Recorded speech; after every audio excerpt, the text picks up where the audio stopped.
Hey y'all, I am the creative lady. Look at the police right there. Keep going. I'm nappylicious TV. In today's Janky ride along, I was not intending to do a ride along. Sure wasn't. But I am so late, y'all. I almost overslept for work. If it had not been for the mailman, let me tell you, she'd still be asleep. Okay, sleep, calling the pigs, hogs, chickens, everybody. Let me tell you two things I got on my mind for my topics for this morning is I think it's a good thing when people do makeup stash collections or what makeup I'm wearing for the week or whatever, you know. And thank goodness, y'all, off topic, this little place right here that I'm usually coming through and the little crossing guard is stopping me, they're out on spring break. Thank goodness, because I would still be backed up, stacked up way back. But thank goodness, because I'm flowing through here, okay? So they would just shut this place down. I'd be able to get through here. You know, it's my own fault. You know, people like to blame other people for their stuff. You know what I'm saying? But thank goodness they're not out here. But anyway, what is this little man doing? What is his oversized load out here in the, you know what, little man? What is he? Look at the, if I wasn't filming, y'all wouldn't believe the things I go through. But I'm a very truthful person. But anywho, I think it's a good thing that people do the shop my stashes and the makeup of the week and the makeup baskets, beauty baskets, or whatever they call them. Because that way, not only are you just able to keep up with what you're wearing for the week, but if something affects you, you'll know, you'll be able to go back and pinpoint, oh, what did I do differently? And that's the case with me. I did not do a physical shop my stash. I used to do the beauty baskets of the week, but it just got to be to a point where I'm like, no, I'm not going to do that anymore. But it's beneficial for me. And I'm glad I at least remember what I did differently this week, because my allergies kicked in already. Now, if you can look around, I'm in Tennessee. The trees are blooming and everything, but it's not, I don't see the pollen. But normally around, you know, the springtime, and I wish I could get by a tree where you can really kind of see it, but it's really pretty when the dogwood starts to bloom and azalea bushes and all that stuff it's turning. The greenery is coming.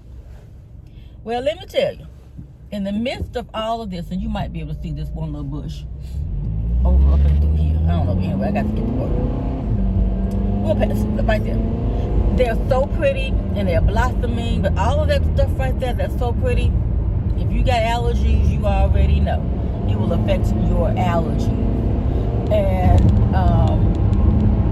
that's what's happening to me. But you know, in the wake of everything, everybody, you know, afraid of the COVID or the coronavirus, and myself as well, when I started having symptoms of the allergy, not symptoms of the corona. I'm like, what did I do differently? I'm sanitizing, and I remembered I changed perfumes for the week. And it's the same perfume that I was threatening to take back. But I took back that Kim Kardashian, if I can. I know Auntie don't say a word. I got my bag. I found my receipt. Did I put the receipt in the bag? It's the Nomad Chloe, and the mailman loved how it smelled. But that stuff, I used it the other day, and it got my allergies on 100. It's got to go. And I think I see the receipt in the bag. I do have the receipt, and it's this right here. Like I said, the Chloe Nomad. I got the receipt in the bag. I was like, oh my goodness, I'm somebody who keeps up with all.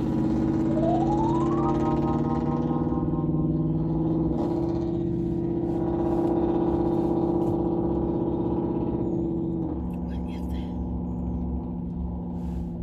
that? I would hate to be riding in that car. That car was so loud, y'all. It's like every time I am trying to make a video, it's hard out here for somebody with an allergy sufferer right now. It's almost like you're trying to hold it in because you don't want nobody thinking that you got the COVID. You know what I'm saying? But yeah, so that's what's going on with that. So, and I used to do the shop my stash, but I don't. And I was watching my girl Brandy Gears, and dialogue with other people about people saying that people copying them. Girl, I'm with you. Look, if people are putting content out here, ain't nothing brand new. And like she said in her video, they made one, they made two. Okay? But a lot of times, the YouTube community or just people in general who don't even make videos will say, oh, you did that. I did it first, you know. You copying me. You did. Look, if it's a video concept and if it's something that I want to do, I know for myself as a librarian, I am going to cite or, you know, give credit to the creator or the person who I saw do it or who I saw, you know, show that Killian perfume brand is. You know, I get a lot of inspiration from other YouTubers, big, small, medium, you know, and whenever I personally get inspiration or somebody got me, I'm like, oh, I want to try that. I will credit that person, but some people feel some kind of way that somebody is copying them. There's not saying that there's no more originality. Originality is everywhere. Because when you start thinking alike, you know, everybody ain't thinking the same thing. It's like, the creativity is gone, the magic is gone from your life. But I feel like that is the purpose of people doing these haul videos. Well, maybe not the purpose, but that's what the result ends up being. People are doing haul videos and, you know, shop my stashes and stuff like that. And other people will get ideas from that. And just because a person sees a person who does a video does not mean that that person was the originator of it. But when somebody comes behind them in their mind, oh, you're copying me. Girl, bye. Or boy, bye, if you got to. Okay. But, yeah. So I don't, but I don't like when people do directly copy things. Like, if you just, and you'll know those copycat duplicators when you see them, because it's just like, okay, who are you trying to be? Are you trying to, you know, be this person or whatever? But whatever. People got their own personalities and whatever. But I think it's important. Also, y'all, let me put this down because I wish it was another time. I would take this right on up into the altar, but anyway, I didn't even set my navigator. You know, even though I know my way to work, I always set my navigation just to be able to gauge how much time I got. And I'm still gonna keep this video under 15 minutes. I ain't playing with y'all. I'm not. But thank y'all for who enjoy and watch my janky ride along. But the other thing, a topic that I heard a conversation the other day, and it's a trend that's going around, but these two are not related, but they come to be sort of kind of like the dialect. You know, around this time of year, you'll always see the dialect tags going around. People have a list of words on whatever your social media platform is, whether it's YouTube or Instagram or Facebook or whatever. You will see this little list of words, like the geographic tag or whatever, that different dialects pronounce different things differently.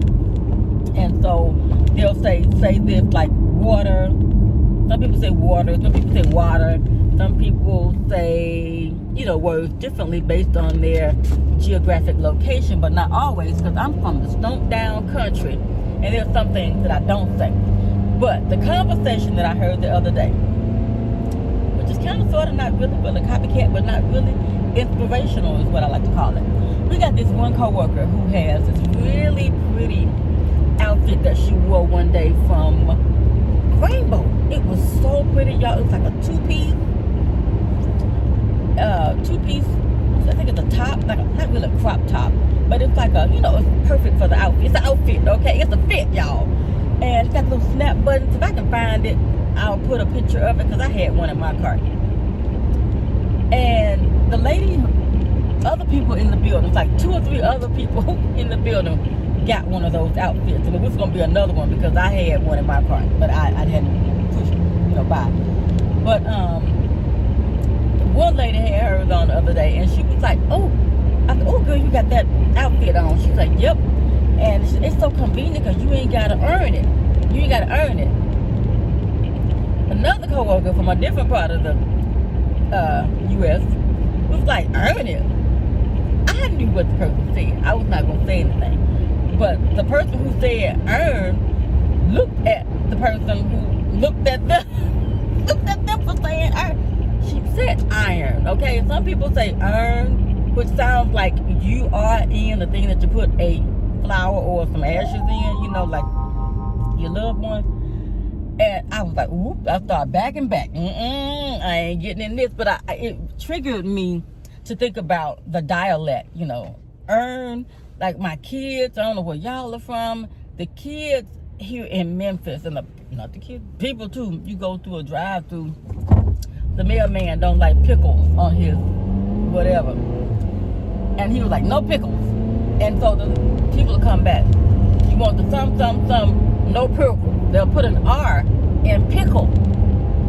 And that burns the mailman up because, you know, it's like pickles become pickles, milk becomes milk, and other stuff. So have y'all heard people say things? Sometimes it's country, sometimes it's urban, sometimes it's what?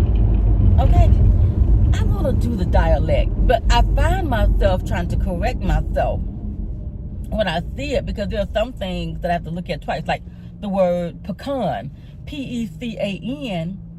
Depending on where you from, you might say, as I say, pecan. Some people say pecan. Some people say pecan because they country. Okay, I never said pecan. I'm like, Okay, and then there's another thing. Being from the country, I'm driving. That's perfect, and I'm gonna close this video out with this right here. Forever and a day until I got to college, I'll say. Okay, so you know you about 18 when you get to college. I had just turned 18 when I got to college at all points. I don't know conversation, you know what I'm saying? But now look, I'm getting over for you to have this whole lane, the speed, no car. But this thing I'm holding, forever and 20 years, the country folks call this thing a stern wheel, S-T-E-R-N wheel.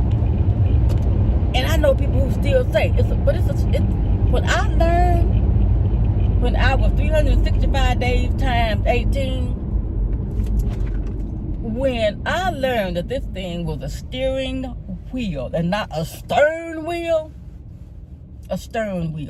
S-T-E-R-N, like Howard Stern, and not a steering wheel. Child, I was too through. Oh, I got one more, y'all. Okay, since we in here and I got a couple of more minutes before I can be through.